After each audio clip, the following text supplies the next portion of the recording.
اللهم صل على سيدنا محمد يا رب صل وسلم دائما أبدا على حبيبك.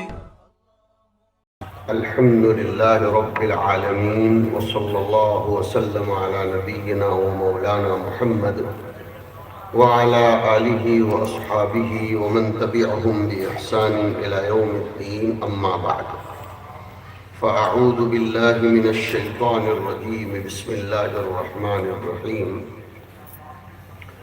وما أمروا إلا ليعبدوا الله مخلصين له الدين حنفاء ويقيموا الصلاة ويؤتوا الزكاة وذلك دين القيمة. صدق اللہ مولانا العظیم. گرامی قدر رفیع المرتبت حضرات علماء کرام، بھائیوں، دوستوں اور بزرگوں، بندے کا اس دنیا میں با کمال، با کرامت، با سعادت بن کر رہنا یہ موقوف ہے بندہ بن کر رہنے پر. عروج کی راہیں ہموار ہوتی ہیں یہاں تک کہ جب وہ عبدیت اپنے کمال کو پہنچتی ہے تو اسراء و معراج سے بھی نواز دیا جاتا ہے. اس کی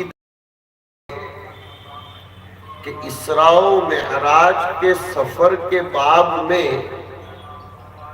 حضور اکرم صلی اللہ علیہ وسلم کی صفات متعددہ، متنوعہ، مختلفہ اور آپ کی شؤون جمال اور کمال میں سے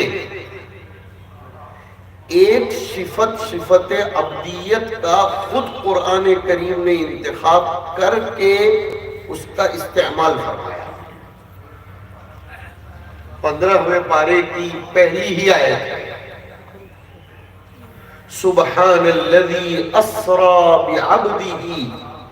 اور کیجئے، سبحان الذی اسری برسولہ نہیں، اسری بنبیہ بحبیبہ بخلیلہ نہیں، بلکہ اسری بعبدہ. اسی طرح سب سے بڑا معجزہ جو حضور اکرم صلی اللہ علیہ وسلم کو عنایت فرمایا گیا، جس معجزے کی برکتیں، جس معجزے کا ظہور تا قیامت اپنے اپنے انداز میں ہوتا چلا جائے گا، جس سے میری مراد انزال قرآن ہے، اس معجزے کا تذکرہ کرتے ہوئے بھی عبد کے لفظ کا انتخاب کیا گیا. تبارک الذی نزل الفرقان علی عبدہ الحمدللہ الذی انزل علی عبدہ. اور مفسرین نے لکھا ہے کہ تبارک الذی نزل الفرقان علی عبدہ سے سورہ فرقان کا آغاز فرما کر شان عبدیت پیدا کرنے کے لیے کن اوصاف کا اپنے اندر پیدا کرنا ضروری ہے، سورہ فرقان کے آخری رکوع میں وہ عباد الرحمن ذکر کیا گیا ہے. یہ ہے قرآن. اور مفسرین نے آگے اور لکھا کہ نبی کے قلب پر تو الفاظ و معانی و مفاہیم و ہدایات قرآنیہ کا نزول ہوتا تھا، اس لیے کہ نبی نے اپنے آپ کو غار حرا کی خلوتوں میں اور اس سے پہلے صدق و امانت کی صفتوں سے متصف کر کے جو عبدیت کے حد درجہ لوازمات میں سے ہیں اپنے آپ کو اس درجے پہنچایا تھا کہ اس کے قلب پر الفاظ قرآنیہ اور معانی قرآنیہ کا نزول ہو. سب یہ چاہتے ہو کہ انوار قرآنیہ کا تمہارے قلب پر نزول ہو اور ہدایات قرآنیہ کا تمہاری زندگیوں میں نزول ہو تو عباد الرحمن بنو، اس لیے کہ عبد بنو گے تو ہدایت کی راہیں بھی کھلے گی.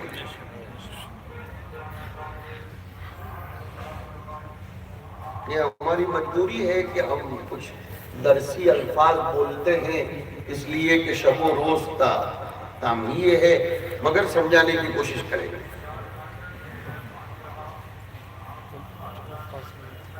آج مولانا نے اصل میں میرے لیے میدان واقعتاً ہموار کیا. وہ میں نے موضوع پکڑ لیا ورنہ میں نے نہیں سوچا تھا میں یہ کہوں گا.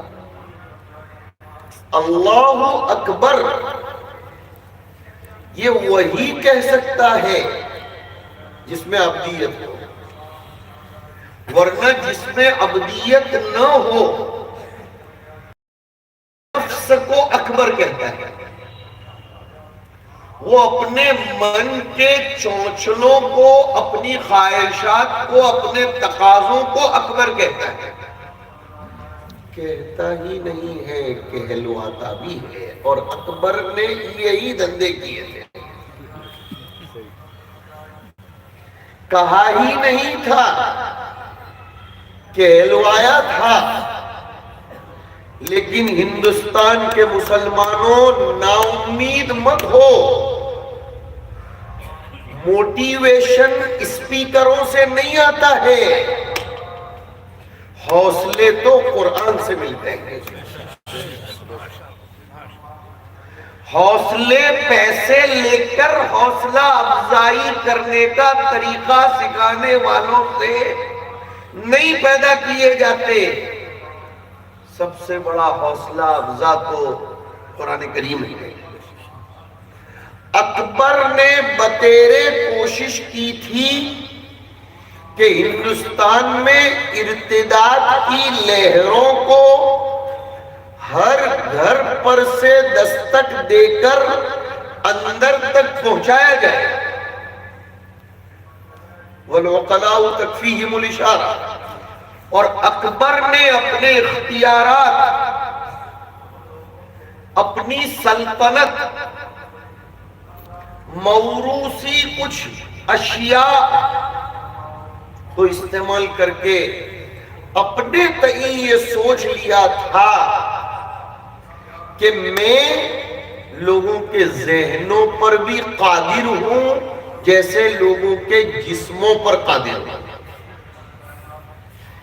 یہ وہ فاش بنیادی اور مرکزی غلطی ہوتی ہے کسی حکمراں کی، کسی بڑے کی، جس کی بنیاد پر وہ ناکامی کا سامنا کرتا ہے.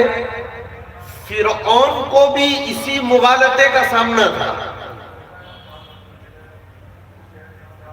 مولانا علی میاں صاحب رحمت اللہ علیہ نے کیا پتے کی بات قصص النبیین جیسی کہلائی جانے والی ہلکی پھلکی کتاب میں فرمائی. میں نے کہلائی جانے والی کہا ہے، وہ ہے نہیں ہلکی پھلکی. مولانا نے لکھا ہے مسکین فرعون. کیا الفاظ ہیں! مسکین فرعون کان یزعم ویعتقد ان له سلطانا علی الافئدة کما ان له سلطان علی الالسنة. عجیب اس کی سوچ تھی. وہ سمجھتا تھا کہ مجھ کو دلوں پر بھی حکومت ہے جیسے کہ مجھ کو لوگوں کی زبانوں پر حکومت ہے. اس پر میں حاشیہ بڑھاؤں.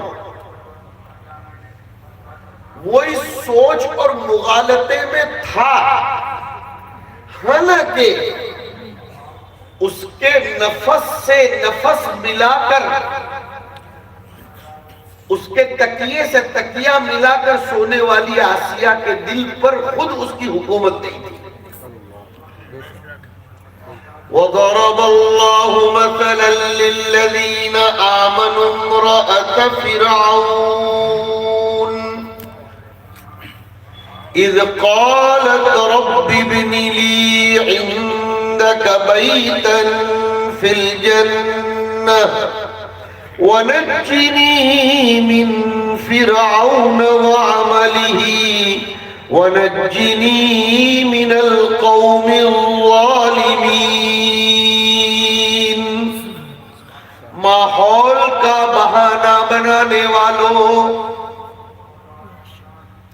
ماحول کا بہانہ بنانے والوں، ارتداد کی ذمہ داری پارٹیوں پر تھوپنے والوں،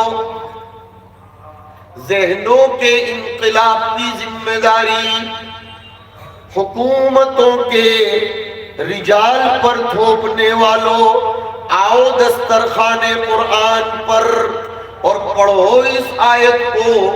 اس سے زیادہ خراب ماحول کسی کو نہیں ملا جتنا فرعون کی بیوی کو میسر تھا۔ لیکن آدمی جب ٹھان لیتا ہے کہ میں بچوں گا، میں اپنے آپ کو محفوظ رکھوں گا، تو زلیخا جیسی حکمراں کی بیوی کے لاکھوں تدبیریں کرنے کے باوجود یوسف علیہ السلام نے اپنے آپ کو بچایا۔ اور یاد آیا علماء کرام کی توجہات کی برکت سے، حضور کا وعدہ ہے، سن لو، موٹیویشن کر رہا ہوں، سنو حضور کا وعدہ ہے، میں یستعف یعفہ۔ کیا کمال کیا ہے محدثین اور شراح نے کہ حضور کی روایتوں کو کسی ایک معنی پر محدود نہ رکھا جائے۔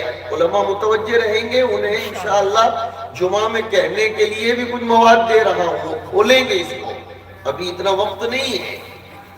حضور کو اعطیت جوامع الکلم سے نوازا گیا، اب بولتے اتنا تھے، کھولتے کھولتے ابن حجر پر باری تعالیٰ کی فتح کے باوجود کئی جلدوں میں بھی وہ حق ادا نہ کر سکے، اور پڑھ پڑھ کر لوگوں کو بھی قاری بنانے کے جذبات پیدا کرنے والے نے عمدہ نام کی شرح لکھنے کے باوجود بہت کچھ باقی رکھا۔ لکھتے ہیں شراح، وَمَن يَسْتَعِفْ يُعِفُّ، اللہ کا خالی ایک مطلب نہیں ہے کہ جو کسی کے سامنے دستے سوال دراز کرنے سے اپنے آپ کو بچاتا ہے، اللہ تعالیٰ اس کو پاک دامن رکھ کر غنا نصیب فرماتے۔ فرمایا جو اپنی عزت کو پاک دامن رکھنا چاہتا ہے، زنا سے اپنے آپ کو بچانا چاہتا ہے، اسے بھی اللہ تعالیٰ محفوظ رکھتے ہیں۔ سینتا طلب کے لیے پتہ چلا پہلے بندے کی طرف سے طلب ہوگی تو خدا کی طرف سے عطا ہوگا۔ بیٹھے بٹھائے تبدیلیاں نہیں آیا کرتی ہیں، یہ تبدیلیاں چائے اور قہوے کے جام اور گلاس پی پی کر نہیں آیا کرتی، یہ تبدیلیاں تبصروں سے نہیں آتی، یہ تبدیلیاں تذکروں سے آتی ہیں، اور تذکرے کا تعلق قلب سے ہے اور تبصرے کا تعلق لسان اور زبان سے ہے۔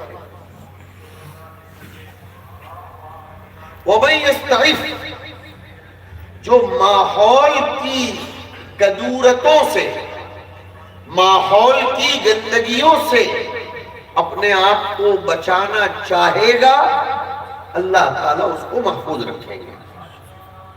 اور طلب کب پیدا ہوتی ہے؟ طلب کب پیدا ہوتی ہے؟ میں اپنے موضوع سے ہٹ نہیں رہا ہوں، طلب پیدا ہوتی ہے شان عبدیت کی بنیاد پر، مانگتا وہی ہے جس میں عبد ہونے کا اعتراف ہو۔ ادھر سے سوال، ادھر سے عطا۔ حضور کتنے بڑے؟ بہت بڑے۔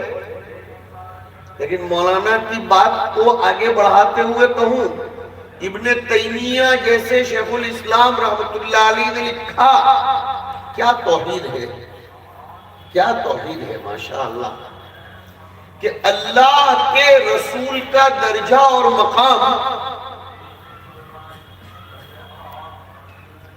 مخلوق کے مقابلے میں ایسا ہے جیسے زیرو اربوں خربوں کے مقابلے میں،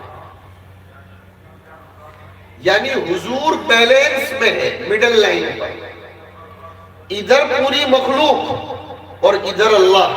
سمجھنے کی کوشش کرو، حضور کو اگر اس تناظر میں دیکھا جائے تو آپ کے مقام و مرتبے کو کوئی تصور بھی نہیں کر سکتا۔ لیکن اب ذرا دیکھنا، اگر حضور اس تناظر میں دیکھے جائیں گے تو آپ کا مقام خدا کی خدائی کے مقابلے میں زیرو کا ہے۔ یہ گستاخی نہیں ہے، کہاں اللہ اور کہاں رسول۔ رسول اللہ کا مقام بہت بلند و بالا، لیکن اللہ کا مقابلہ کر سکتا نہیں، یہ تصور ہی نہیں کیا جا سکتا۔ خدا تو خدا ہے، خدا خدا ہے،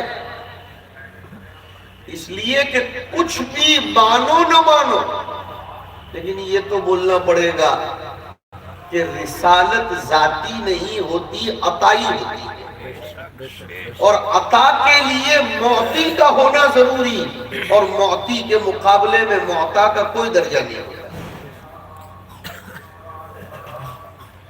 خدا خدا ہے، اس اللہ کی، ذرا توجہ دیں گے آگے بہت قیمتی بات سمجھا رہا ہوں، اس اللہ کی الوہیت، اس کی وحدانیت، اس کا استغنا، یہ حضور کی نسبتوں کی بنیاد پر صدیق اکبر نے سمجھا تھا۔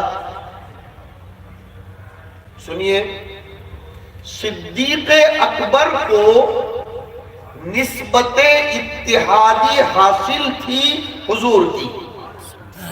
یہ تصوف کی ایک مستقل بحث ہے، نسبت اتحادی۔ اس کو ایک دلیل کے ذریعے سمجھاؤں گا تو انشاءاللہ گلے سے نیچے اتر جائے گا۔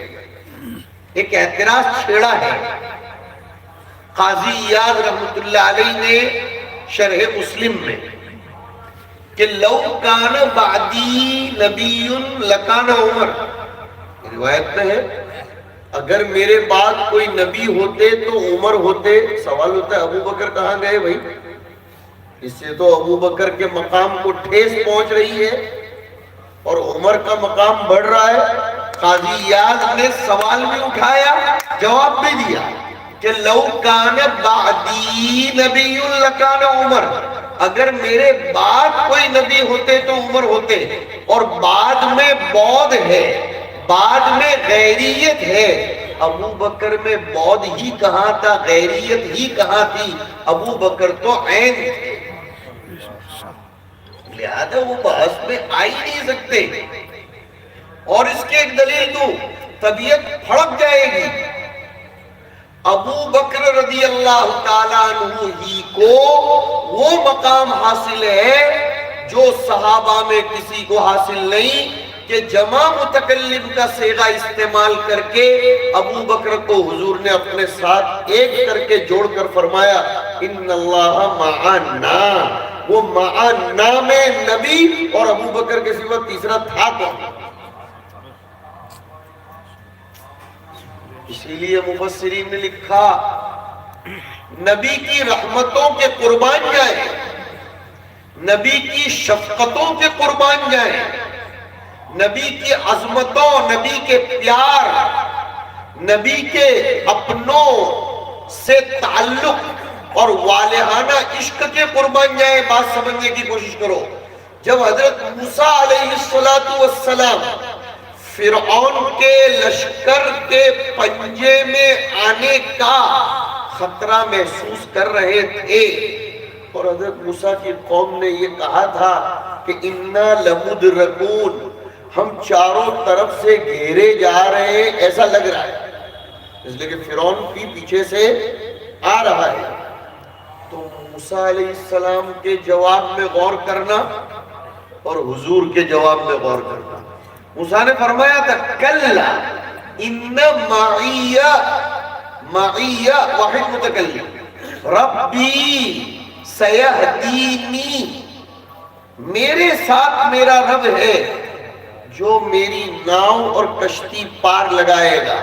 لیکن حضور کو جب ابو بکر نے یہ کہا کہ اللہ کے رسول غار پر بیٹھے ہوئے لوگوں کے پیر نیچے لٹک رہے ہیں، اب ہم پکڑ لیے گئے، تو حضور نے ان معی نہیں فرمایا، ان اللہ معنا فرما کر اشارہ کر دیا کہ محمد کبھی صرف اپنے باپ میں فکر نہیں کرتا، وہ سب کو لے کر چلتا ہے. اور ادھر ربی کا لفظ ہے، ادھر اللہ کا لفظ ہے. اس سے بھی پتا چلتا ہے کہ لفظ رب میں تو لغوی طور پر ہی صحیح کوئی شرکت کر سکتا ہے، لیکن لفظ اللہ میں لغوی طور پر بھی کوئی شرکت نہیں کر سکتا. یہ ہمارے نبی کی شان تھی. تو میں عرض کر رہا تھا اپنے اندر شان عبدیت پیدا کرو. شان عبدیت پیدا ہوگی تو بن جائے گی خطا سبب عطا. خطا بھی سبب عطا بنے گی. دلیل بھیا زمین پر تو دونوں کو اتارا گیا تھا، سیدنا آدم علیہ السلام کو بھی اور کم بخت ابلیس کو بھی. لیکن حضرت آدم علیہ السلام نے شان عبدیت کا مظاہرہ فرمایا. اور کیا فرمایا؟ ربنا ظلمنا انفسنا وَإِن لَّمْ تَغْفِرْ لَنَا وَتَرْحَمْنَا لَنَكُونَنَّ مِنَ الْخَاسِرِينَ. اے ہمارے رب، ہم نے ہی خود اپنا نقصان کیا ہے. ابن قیم نے لکھا ہے، کیا پتے کی بات ہے، ہندوستان کے مسلمانوں کے لیے بڑے کام کی بات. معاف کرنا تلخ بات کر رہا ہوں لیکن نصوص پر مبنی ہو کر بات ہے. ہم لوگ کرتے ہیں خود گڑبڑ، کرتے ہیں خود کوتاہی، چھوڑتے ہیں خود نماز، مناتے ہیں جشن رسول، چھوڑتے ہیں مشن رسول، اور پھر ذمہ دار بناتے ہیں حکومتوں کو. یہ کون سا انصاف ہے؟ وہاں تو بہکایا ہی تھا ابلیس نے. ابلیس نے ہی بہکایا تھا. خود قرآن کہہ رہا ہے کہ فوسوس لہم الشیطان. لیکن حضرت آدم نے اپنے بہکنے کی نسبت ابلیس کی طرف نہیں کی. کیا سبق ہے اس آیت میں؟ یہ نہیں فرمایا اللہ میرا کوئی قصور نہیں ہے، excuse me, I am very very sorry because I have no any choice یا I had no any choice، میرا اس میں کوئی قصور نہیں ہے، شیطان نے بہکایا تو میں بہک گیا. ایسا نہیں کہا حضرت آدم نے، خود اپنے اوپر لے لیا اور فرمایا ربنا ظلمنا انفسنا. پتا چلا کہ انسان کو اپنی کوتاہی کا اعتراف خود اپنے آپ پر لے کر کرنا چاہیے. الغزو الفکری کا ایک شوشہ یہ بھی ہے، علماء سمجھیں گے انشاءاللہ اس بات کو. الغزو الفکری کا ایک شوشہ یہ بھی ہے کہ قوم کو ایسا مست کر دیا جائے کہ قوم اپنی زبوں حالی کی تمام تر ذمہ دار حکومت کو بنا دے. پھر جاگنے کی توفیق ہی نہیں ہوگی، اس لیے کہ دوسرے کو ذمہ دار بنا دیا۔ ابھی ہم دفتر میں بیٹھے تھے، کوئی معاملہ چل رہا تھا، تو میں نے اپنے دوستوں سے کہا ایک دوسرے پر ذمہ داری مت تھوپو، کوئی ایک آدمی ذمہ داری لو کسی کام کی۔ تو بات یہ ہے، مصیبت یہ ہے کہ جو لوگ اپنے نقصان، اپنے عجز اور اپنی محرومی کا ذمہ دار دوسروں کو بناتے ہیں، وہ کبھی اصلاحی کام نہیں کر سکتے۔ مثلا یہ مدرسہ چل رہا ہے، محتمم کمزوری کا ذمہ دار استاذ کو بنائے، استاذ کمزوری کا ذمہ دار محتمم کو بنائے، اور دونوں مل کر کمیٹی کو بنائے، اور تینوں مل کر طلباء کو بنائے، اور چاروں مل کر چندہ دہندگان کو بنائے، اور پانچوں مل کر حکومت کو بنائے، زندگی میں کبھی ترقی نہیں ہو سکتی۔ اور یہی دھندے چل رہے ہیں، یہی چل رہا ہے۔ محتمم کہتا ہے استاد کچھ کام نہیں کر رہے، استاد کہتا ہے محتمم کی طرف سے سپورٹ نہیں ہے، پھر دونوں مل کر کہتے ہیں طلبہ کام کے نہیں آ رہے۔ ارے بھائی طلبہ کام کے نہ ہوتے تو آتے ہی کیوں؟ Keep your thinking positive. یہ طلبہ پڑھنے ہی آ رہے ہیں، چمن کی ہر کلی کی حفاظت کریں گے ہم، نہ جانے کس کلی سے چمن مہک اٹھے۔ مدرسہ بنایا ہی جاتا ہے انقلاب صالح کو برپا کرنے کے لیے، اور چھوٹی سی کوئی سہولت نہیں ملی تو انبار شکایتوں کا قائم کر دیا جاتا ہے۔ یہ نہیں ہو سکتا۔ دیا جانے والا خلاصہ کلام یہ ہے، شان عبدیت پیدا کرو، اپنے آپ کو عبد بناؤ، اپنے آپ کو اللہ کا غلام بناؤ، اپنے آپ کو اللہ کا بندہ بناؤ۔ جتنا اپنے آپ کو اللہ کا بندہ بناؤ گے دام اتنا بڑھ جائے گا۔ امام رازی نے لکھا کہ اگر یہ مارکیٹ ہے مثال کے طور پر، یہاں بھی چادریں مل رہی ہیں، وہاں بھی مل رہی ہیں، وہاں بھی مل رہی ہیں، جانے دو چادریں، جموں کے اعتبار سے بات کروں صدریہ، یہاں بھی صدری مل رہی ہے، وہاں بھی صدری مل رہی ہے، وہاں بھی صدری مل رہی ہے۔ پتہ نہیں اس مجلس کا صدر کون ہے، اس پر سے ایک لطیفہ یاد آیا۔ صدر کس کو کہتے ہیں وہ ذرا سمجھاؤ۔ صدر بنا ہے صاد دال را سے، صبر کا، صاد کا معنی صبر کر، دال کا معنی دعا کر، اور را کا معنی رخصت ہو جا، یعنی شروع سے آ کر منچ پر بیٹھ جا، اس لیے کہ صدر جو ٹھہرا، اور تیرا کام کچھ نہیں، اخیر میں دعا کر اور پھر رخصت ہو جائے، یہ ہے صدر۔ تو یہ 4-5 دکانوں پر صدریاں مل رہی ہیں، بہت غور سے اس مثال کو سبھی سمجھو۔ تو آپ بارگیننگ کرو گے یا نہیں کرو گے؟ جواب دو۔ بارگیننگ کا مطلب، اس دکان والے نے یہ بولا کہ یہ صدری 500 روپے کی ہے، تو آپ کیا بولو گے؟ اور کچھ کم کرو 400 میں، کہا نہیں 450 کا، ٹھیک ہے میں آگے جاتا ہوں، بولو گے نا ایسا؟ اس لیے کہ دوسری بھی دکانیں ہیں، 450 والے سے نہیں ملے گی، 400 والے کے پاس جائیں گے۔ ہمارے ایک دوست تھے، وہ ایک مرتبہ میرے ساتھ عمرے میں مدینہ منورہ آئے تھے، بھائی عبداللہ صاحب، تو وہ ایک برقع خریدنے کے لیے 10 دن تک دکانوں کا چکر کاٹتے تھے، خریدتے تھے واپس کرنے جاتے تھے، پھر خریدتے تھے پھر واپس کرنے جاتے تھے، کیونکہ کنفیوز میں مبتلا ہوتے تھے، کنفیوژن میں۔ اس لیے کہ یہاں سے 100 ریال کا ملا ہے اور کسی حاجی نے مسجد نبوی میں یہ کہہ دیا میں تو 80 میں لایا، تو واپس دینے جاتے تھے، پھر 80 میں لے کر آتے تھے دکان سے، اور کوئی کہتا تھا میں 50 میں لا کر آیا، تو وہ اس کو واپس دینے جاتے تھے۔ اب میں جب بھی پوچھتا تھا ان کے باب میں تو وہ کہاں لے گا، وہ برقعوں ہی کے چکر، کچھ لوگ برقع پوشوں کے چکر میں پڑتے ہیں۔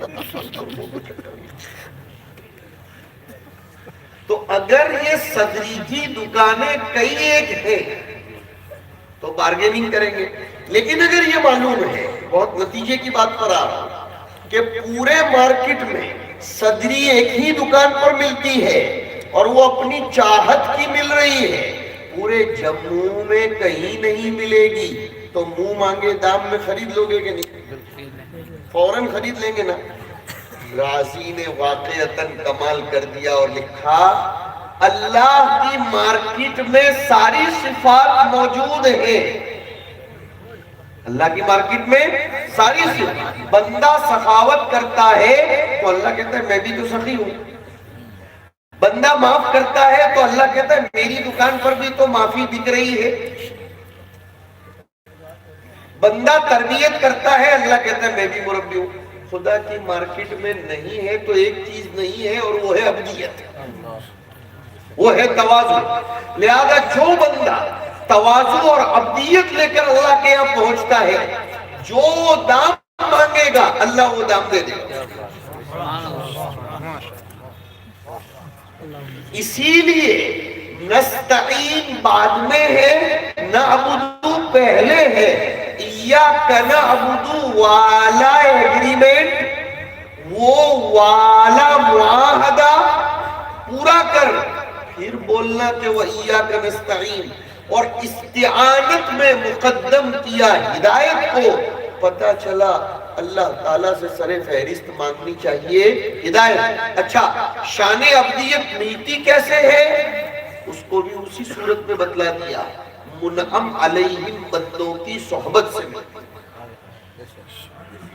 اس لیے کہ عبدیت اور بندگی قلب کی کیفیت کا نام ہے, اور کیفیات کے حوامل قلوب ہوتے ہیں, کیفیات کے حوامل سطور نہیں ہوتے.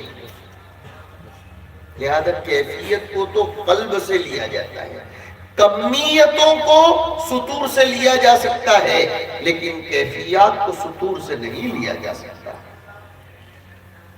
عبدیت پیدا کرو, عبدیت پیدا کرو گے, سب سے بڑا فائدہ یہ ہوگا. سنو, عبدیت پیدا کرنے کا سب سے بڑا فائدہ یہ ہوگا کہ مس شیطانی تو ہوگا, تسلط شیطانی نہیں ہوگا. ایک عجیب بات بول رہا ہوں, اس کو فکر نہ کریں.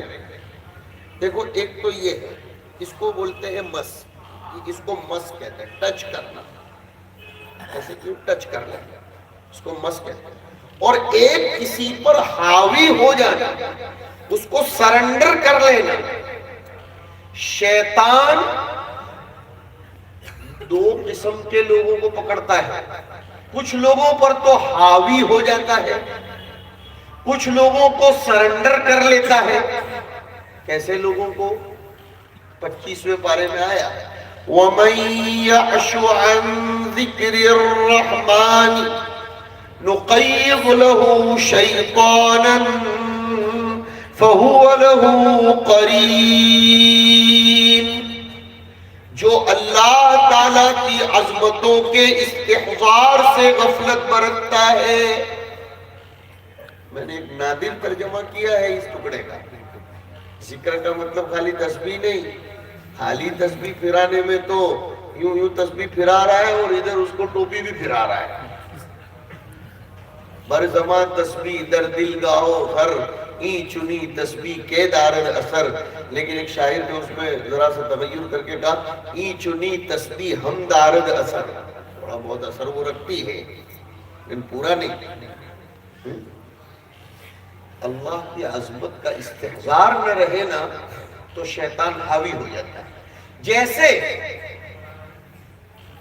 ہائی وے پر چلتے ہوئے لال بتی ہے اور اس کا استحضار نہ رہے تو آدمی کراس کر دیتا ہے. کیمرہ ہے اسپیڈ کو کنٹرول کرنے والا, استحضار نہ رہے تو آدمی کراس کر جاتا ہے.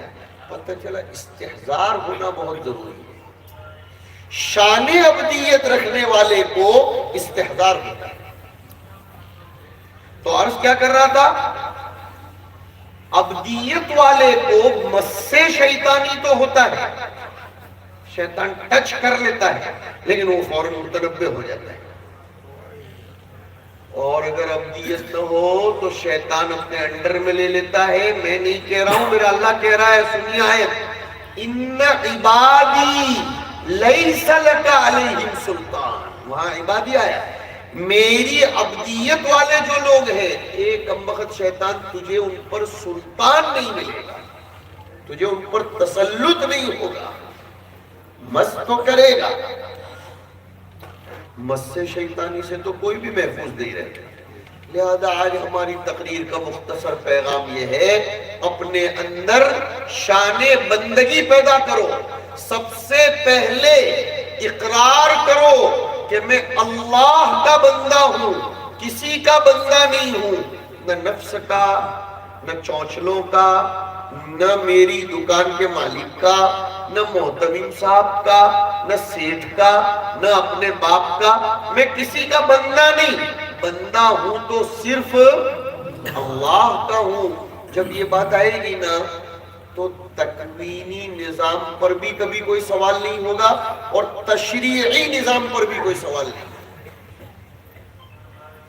بھائی یہ مثلا یہ ایک چیز ہے جو میری نوکر اور میرا عبد ہے، مثال کے طور پر اس کو میں نے اپنا عبد رکھا ہے، میں آج اس کو سری نگر بھیجوں کسی کام سے، کل اس کو دلی بھیجوں، پرسوں اس کو گجرات بھیجوں، یہ اعتراض نہیں کر سکتا کہ کیوں مجھے ادھر ادھر۔ بھائی تو میرا نوکر ہے، تو میرا عبد ہے، ختم، تجھے کوئی سوال کرنے کا حق نہیں۔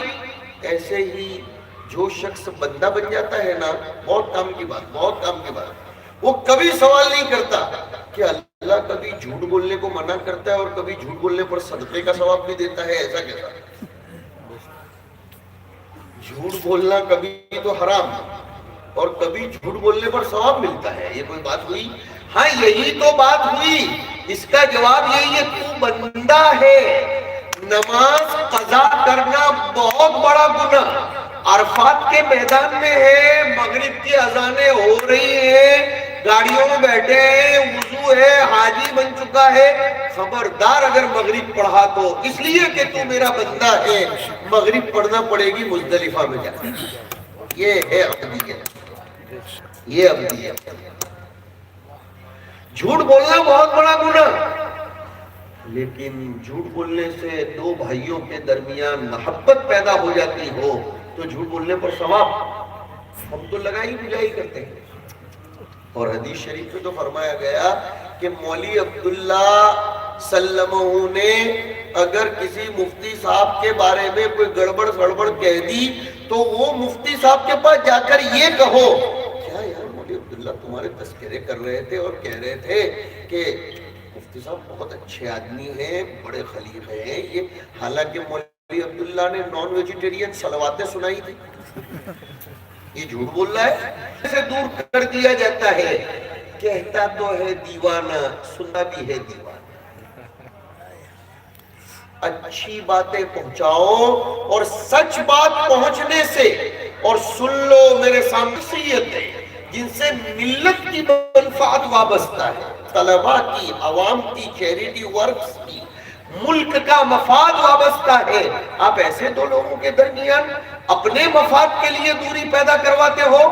اور ایک جملہ کہہ کر ہم اپنی جگہ سنبھال لوں گا، بہت ہو گیا، تاریخ ساز بنو، تاریخ سوز مت بنو۔ تاریخ ساز بنو، تاریخ سوز مت بنو، ابدیت پیدا کرو اور اللہ کے سامنے بیٹھ کر رو۔ رونے کا مہینہ آ رہا ہے، مانگنے کا مہینہ آ رہا ہے، ابھی سے مول میں جا کر، بڑی بڑی دکانوں پر جا کر رمضان کا سامان خریدنے کے بجائے دل کے منور کرنے کا سامان اہل اللہ سے خریدنے کی کوشش کرو۔ فکر کرو، رمضان کے عشروں میں چھٹی ڈالنے کا نظام بناؤ اور کسی اللہ والے کے پاس پہنچ جاؤ اور اپنے قلب کا تزکیہ کرو، ابدیت پیدا ہوگی۔ تو سن لو پھر اور آخری جملہ، خدا کا عبد بن جاؤ گے تو پوری دنیا آپ کے عبد بن جائے گی۔ خدا کا عبد بنو گے تو پوری دنیا آپ کا عبد بنے گی۔ خواجہ سلیم الدین چشتی رحمت اللہ علیہ تھے، بہت بڑے اللہ والے صوفی بزرگ تھے، اپنی خانقاہ میں بیٹھے تھے، مست ہو کر وقت کے بادشاہ نے اجازت طلبی کروائی کہ ملاقات کرنی ہے، کہا بلاؤ اس کو آنے دو۔ پتہ چلا بادشاہ قریب آ گیا ہے تو شاگردوں نے کہا، اور پیر پھیلائے اور آرام سے مست ہو کر بیٹھ گئے۔ شاگردوں نے کہا حضرت بادشاہ سلامت آ رہے ہیں۔ کہا وہ تمہارا ہوگا بادشاہ، میرے تو غلام کا بھی غلام ہے، میرے تو وہ عبد میرے غلام کا بھی نفس میرا غلام اور بادشاہ نفس کا غلام، اور غلام کی کیا حصہ ہے؟ ہم اپنے آپ کو اللہ کا بندہ بنائیں گے تو انشاءاللہ زمین و آسمان کا نظام ہمارے تابع ہو جائے گا. اور غور کرو غور کرو، پوری بہت اچھی بات سنو، بس ابھی یہ حقیقت میں آخری جملہ.